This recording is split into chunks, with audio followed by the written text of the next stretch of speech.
C'était la plus vieille dame du tennis mondial après le tournoi de Wimbledon créé en 1877. Depuis 1900, elle faisait rayonner la petite balle désormais jaune dans le monde entier et elle était la grande fierté des joueurs qui défendaient les couleurs de leur pays. La Coupe Davis est morte, enterrée avec mépris cette semaine à Orlando par des financiers. Le saladier d'argent n'aura jamais aussi bien porté son nom et mal véhiculé les valeurs du pauvre Dwight Davis.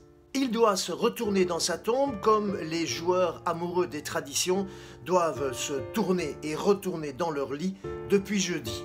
Ce qui est moche et surtout inquiétant, c'est que les grands argentiers ont pris les commandes. Sous la houlette, c'est un comble d'un footballeur, Gérard Piqué, à la tête du groupe d'investissement Cosmos.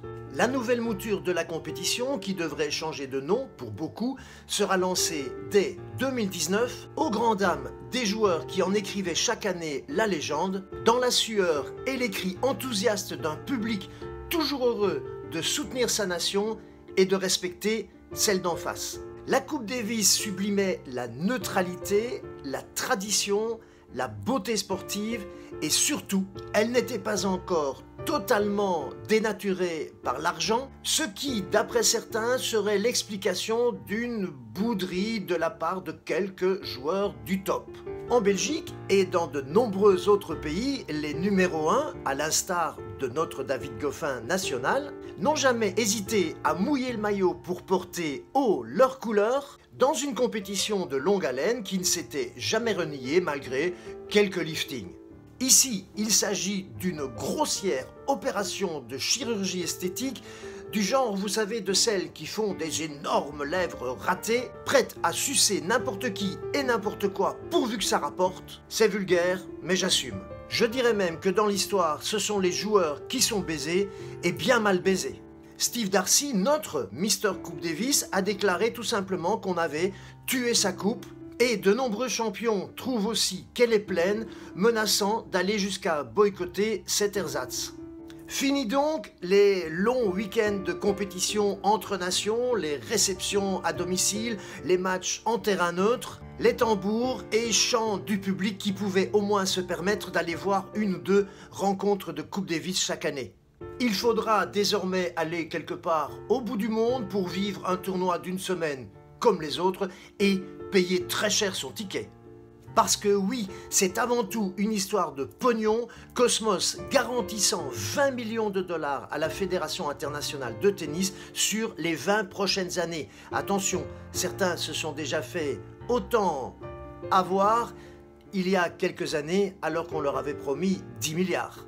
20 millions iront chaque année aux joueurs et un peu plus aux fédérations nationales. Bref, peut-être de quoi attirer quelques champions du compte en banque, mais aussi en faire fuir d'autres.